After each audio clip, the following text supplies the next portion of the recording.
everyone, you're welcome back to our YouTube channel. Yeah, and we are so happy to have you here. Welcome back.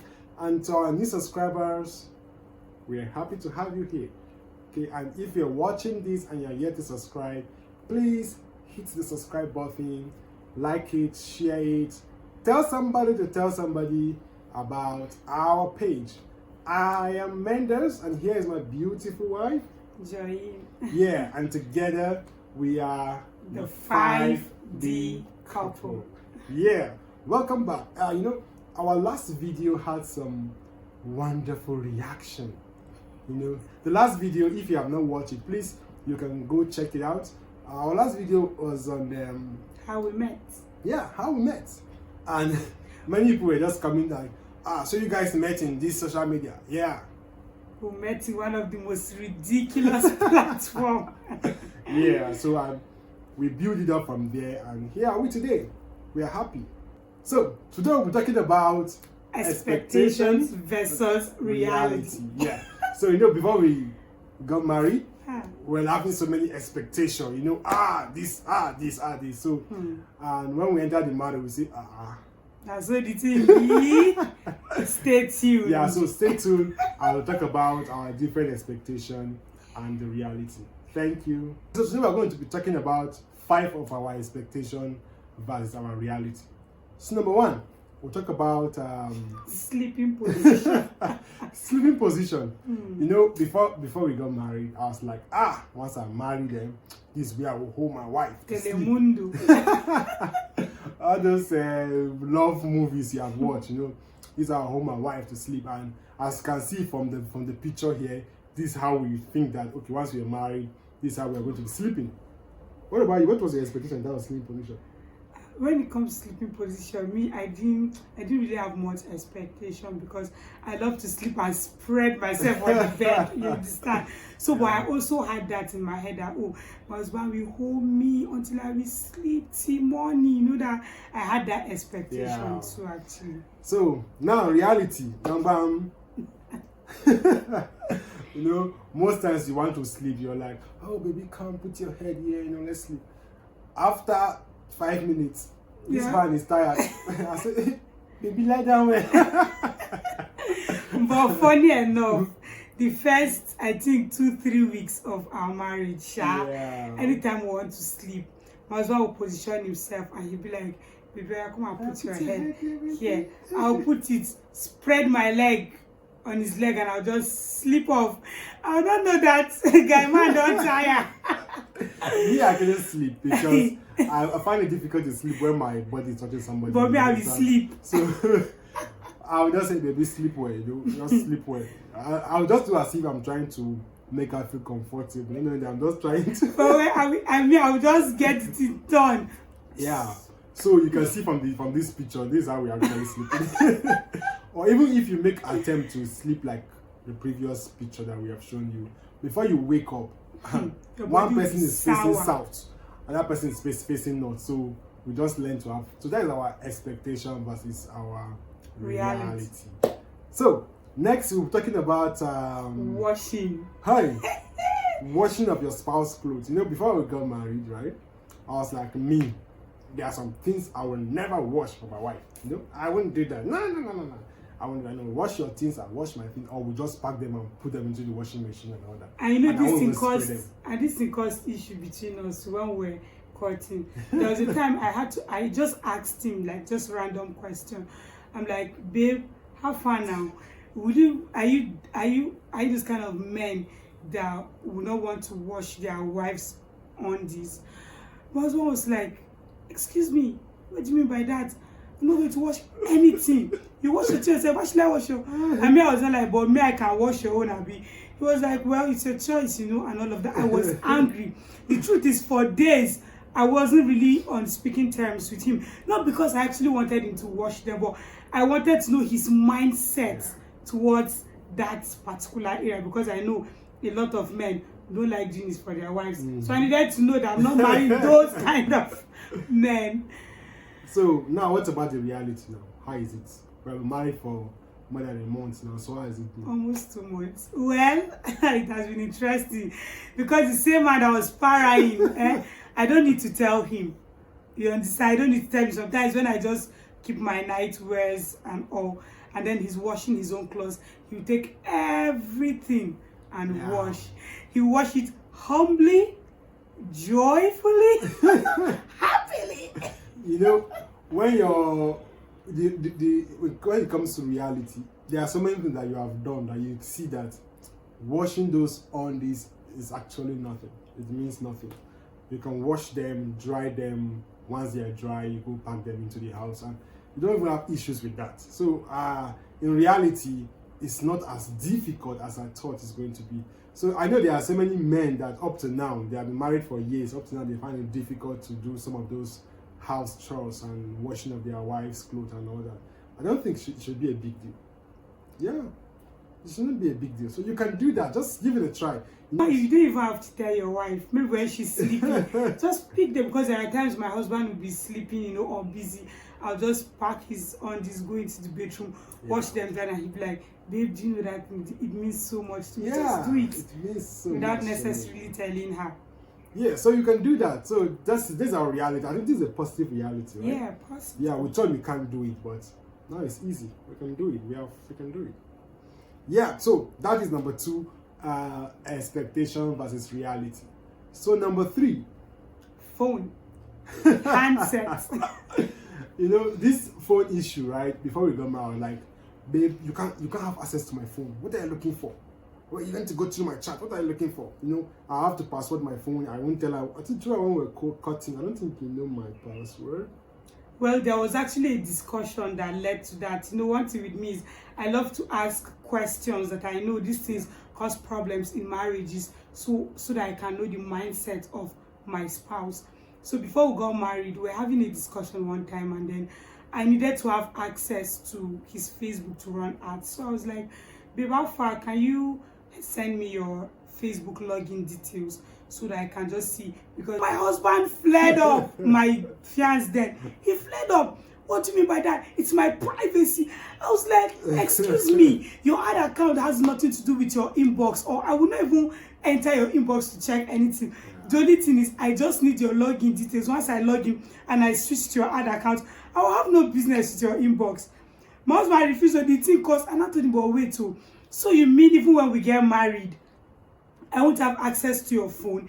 He was like, what would you want to do with my phone? It's my privacy. It's my business. Is that how I used to talk? Yes, now he was like, it's my privacy. It's my business. My mother was like, this one is strong, oh. But that was the okay, so I had that expectation that, okay, I'll busy my husband for, but when he said that thing, I was like, wow, this is serious. But when I was saying that, do you think I was hiding something? Well, I don't know, but it's a normal thing. Once your spouse say, you cannot say, the first thing that will come to your mind is, like, what is this guy hiding? Because for me, I even told him, I said, if you want access to my Facebook, I can give you. If you want, go through all my messages. I don't have anything to hide. That was... Yeah, phones, spouse having access to their husbands, or husband having access to their wife's phone is a very crucial thing, especially on the men's side. We don't want our wife to come near our phone, but it's not a big deal. If you have nothing to hide, then hide nothing. Okay, give her the password, give her the login detail, let her just leave the phone with her sometime, and she can go through your messages, and she also be rest assured. Okay? Yeah, and then I think it has a way of building bond and trust between couple, because I mean, imagine your husband is going out and he just leaves his phone, goes out, come back, and like, oh babe, and if when he leaves it, you won't even have that mind to check what are you looking for. You understand? Sometimes when I pick my husband's phone, see, I love my phone so much, so I don't think there's anything that I'll do with someone's phone. You understand? So but most times I'll just pick my husband's phone. What do I want to check? I'll drop it, pick my own, and continue my business and other stuff. So it just helps to build trust. So our advice to couples on these: let it open. Tell your wife you have nothing to hide, okay? These are our expectation and our reality on the third aspect. So now the fourth one. Cooking. Cooking. You know, my fear before getting married is that I'm very sensitive with eating people's food. So I was like, how sure am I I'm going to enjoy my wife's food? Because I think then I've not eaten her food. I started eating her food close to our wedding period. Yeah, so I'm not eating her food. So I was scared, like, how sure am I she can cook? How sure am I can enjoy the food? And I also have this expectation of me cooking for my wife, bringing breakfast in bed. breakfast on bed for her. So when she's sleeping, I say, "Oh, baby, food is ready. Just wake up and eat." But reality. So what are your expectations when it comes to food? We had expectation of when it comes to cooking that almost I was disappointed. So one of those is I went to the salon to make my hair, and before I left, my husband was like, "So babe, when you come back, what would you want to eat?" I was like, babe, I'm craving for beans. So he was like, "Don't worry, today I will make beans." See, you have not eaten my beans, but I can make you will enjoy the beans. In my mind, I was now like, "Oh wow, okay." So I didn't even bother talking about it. And I went to the salon. So I was in the salon, I started feeling hungry. In my mind, I was like, "Don't worry, there's one who cook beans for you. Shebi are craving beans." I came back home. I was expecting the smell or the scent of beans to be everywhere. Everywhere was normal. My husband was pressing laptop. I came back. I hugged my husband. He was not like, "Baby, how fast, what are we having for dinner?" I was like, for God's sake. This guy knows I went to make my hair for like 4-5 hours. I'm just coming back, and this guy could not even use his head to do the beans. Honestly, I won't lie to you, I was very disappointed. Since that day, I don't expect anything like when it comes to cooking. So you know that day I have to apologize because I told her that I was just telling her I can cook beans. So I didn't say that I want to cook beans. So that was what happened that day. But apart from that, I cooked some nice meal for you. Yeah, actually, there are times whereby I'm down, feeling stressed, tired, and all. My husband will just tell me, "Babe, don't worry, I'm coming." He will go into the kitchen. Yesterday he made spaghetti with sausage. She have exposed me. My husband can cook. Sometimes too, when I'm like, babe, I'm just feeling. He will tell me, "Don't worry, you just go to the kitchen, make food, and bring, and we'll eat." And the food is nice, right? So nice. My husband can cook. Yeah, so I think this is a positive expectation and reality. Even though I still need to learn how to cook more, so that you don't have to be stressing herself all the time in the kitchen. So even married couples, once a while, dear husbands, I know you are the man, you are the odogu of the house, but once in a while, just step into the kitchen and just prepare some nice meal. You know, I remember growing up, there was a day that we came back from church, and my dad did something. He said, "You know what? All of you should sit down. I'm going to serve you guys food." I was like, "Okay." So we sat down, we served every one of us, we ate, and it was really, I can't forget. I was much younger that time, but I can't forget it. So, dear husbands, dear fathers, once in a while, just do something dramatic, something nice when it comes to cooking and when it comes to serving food to your family. You know, they won't forget it. And it's a way of training your children, okay? So, the doggo of the house, please, you can do it. Yeah. Another thing is, honestly, before I got married, I was thinking, once I get married, the way I'm cooking in my father's house to reduce. That's what I thought. That when I get married, my husband will at least will not be stressing me to cook. Until I got married, and then I'll just say, "Baby, I'm hungry. What will I eat?" My mind, I'm like, "Excuse me, I thought I'm going to rest." But then, you know, that love, that thing that has to do with women, motherhood, and all. Yeah. So I'll just go to the kitchen, cook, serve my husband. Later again, "Baby, I'm hungry. Baby, I'm hungry." So when they tell us that men are like babies, you're like their mother, it's not a lie. So when you're getting married, just have it in mind that I'm getting married to a husband and a baby. So prepare to take care of your baby. Yeah. So with that, marriage should be fun. Yeah. The goal of this is to make you know that marriage can be fun. That was our expectation and our reality. So the next one we're going to talk about money. Finances. You know, it's a very important aspect of the family. Very, very. And most of the cases we have heard of problem in the home, it started from money, finance in the house, because there was no actual planning. In fact, some people even have plans before getting married, but now the reality is what they didn't expect and they could not meet up. So my expectation before, when we were cutting, we had a discussion on money, and some of the few advice we got, some people were saying that they're operating like joint account. The wife's money is the husband's money. The husband's money, the wife's money. All of them have access to it. I was like, no, me, I can't do that. My wife was like, she can't do that. No, she wanted to have her own money to spend the way she wanted to spend. Me to us. And I feel like, okay, for the sake of the family, we'll have a joint account for the family. Then we have our separate account whereby you can do whatever you want to do with your money. So that was our expectation, right? Yeah. That was what we planned to do, because to avoid trouble, let's just do it like that. But our reality, tell them.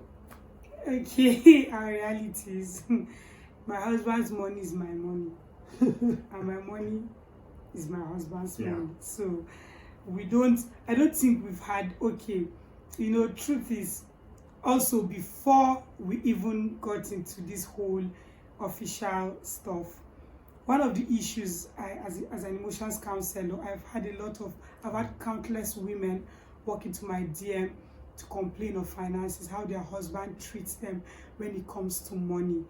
And since then, I was like, I need to build a wall of defense. No man will tell me anything because of money. So one of the first discussions I had with my husband when we were friends and when we knew that, we are going to get married, that was the first discussion I had with my husband, like, what's your take when it comes to finances? And then my husband's answer actually made me know that, this is someone who could actually discuss finances with. He was like, as see me like this, I don't covet a woman's money, and that's the truth.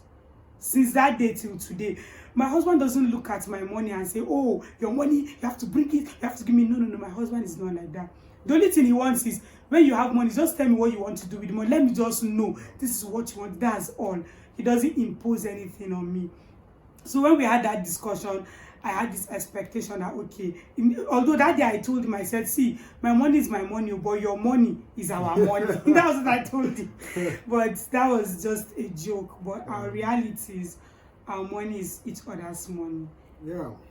I can pick his phone at any time, send airtime to my phone. I can pick his phone, make transfer or something, or withdraw. But the only thing is, I always tell him, hey babe, I need airtime. Men's money is sweet to spend. That's no matter how much I have as a woman, there's this sweetness that comes to spending your husband's money. Yeah. And apart from the sweetness you give, it gives us kind of satisfaction, like, my wife is chopping my money, that kind of feeling, right? So I think with that, we have solved almost 80% of our financial challenges, because you'll be able to know that this is what my wife have in her account, this is what my husband have in his account, and I know what he's going to do with it, I know what she's going to do with it. But not like you're like, the husband is like, I'm the husband of the house. Once you are being paid salary, or once you make any business and any income, just transfer everything to me, because I don't trust you. And I think you have to do with trust. When you trust your wife to spend money wisely, you don't have to control how she spends it. Yeah. When you trust your husband to spend money wisely, you don't have to control how you spend it. Yeah. But I know this is not cast on stone. Some family, you have the right thing that you do in your family that works for you. We're not asking you to drop what is working and adopt ours. If yours is working, please stay with it. Okay? But there are some men actually that feel like their decisions are always right without necessarily looking at how their wives feel when it comes to finances. There are men that will always demand that their wives give them their resources, their earnings, their money, and they don't care about, they don't know if the woman is doing it happily or not. Yeah. They impose it on such women. It is not good. It is not good. Yeah. As a man, it's okay if you and your wife discuss that, but there's no reason why you should even ask your wife to give you all her money. She has personal needs. Yeah. She has a lot of things to do with money. So it's just for you to discuss, okay, babe, how do you want us to spend our money? And then you guys can talk about it. And so that even when she's even giving you the money, she's happily doing it. And when she gives you, don't put all the money in your pocket and think you are the one that know how to spend the money. No. You should ask her, babe, what do you want to do with money? And give her what she wants and let her spend it. See, women, there's this joy. women derive when they spend money. I thought I was the only one that had that feeling until I heard Pastor Kingsley Okonkwo say that in one of his relationship messages. He said, see, women derive joy in spending, while men derive joy in investing or saving money. Yeah. So I think that knowledge has helped us, because I think I've also listened to the message too, and I didn't understand, okay, that is why my wife is like this, and that is why I am like this, because sometimes going to the market with my wife, I used to get angry in the market. I was kind of like, baby, why are you buying this? Maybe we don't need this. But she kind of feel like, no, we need this. We need. So when I understood, I was like, okay, before we even leave for the market, let's write what we want, and I will have at least some amount of money for all those things that you see in the market and just be pointing. Miscellaneous. Exactly. And actually, some of those things, once you buy it and bring it, it's me that will consume it. So I think they know better. So I think in family, there should be respect for each other's responsibility. Yeah. Okay, and to respect each other's desires and mode of expenditure. So that is our expectation, that is our reality. Yeah. You know, I think this is a positive reality because it's actually working for us. So if you need an advice on what's going to work for you, you can pick it up and let's see how it goes. Thank you.